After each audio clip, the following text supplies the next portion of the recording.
Hello guys! Hello everyone! For today's video, gagawa po tayo ng meriendang nilupak. O, gusto nyo rin ba yun? At ang nyog na binalatan ni nanay kahapon ay makakatulong sa atin. Abay, talaga naman. Pero ipaghahalo lang namin ang nyog na medyo malambot. At sayang din kasi yung guys eh. At yung binalatan ni nanay. O, diba? Laking tulong din. So, panoorin nyo. Ano? Hindi ko marunong. Yan man Oh, hindi pa bulok yan ay. Hindi pa. Naalog pa eh, di ba?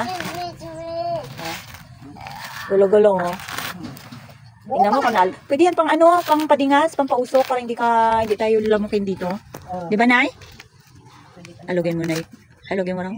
Oh, ganyan. Galing, ah. Kaya itahion, tapos lagay ang orchid dito. Isa pa, Nay. One more balat.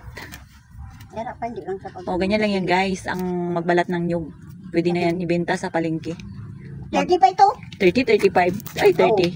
35. Ay, Malaki. galing ah. One more. Mapurol kasi yung itak natin eh, no? Mapurol yung gulok natin. Huwag ka dyan, nak. Baka tamaan ka ng sapol. Sapol sa noo. Yung ano mo. Yung noo mo, sapol sa noo. Wah, ano na naman yan? Saan galing yan? Ilagay na naman yan na yung ano na.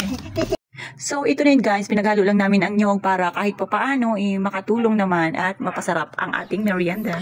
Bibihira lang tayo makakain nito kasi nga medyo mahirap siyang gawin or i-prepare. Pero masarap.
So, paano ba yan? Hanggang dyan lang po muna ang aming video. Sana po nabusog kayo sa panonood. Salamat po. Kita-kita sa susunod na video. Bye-bye.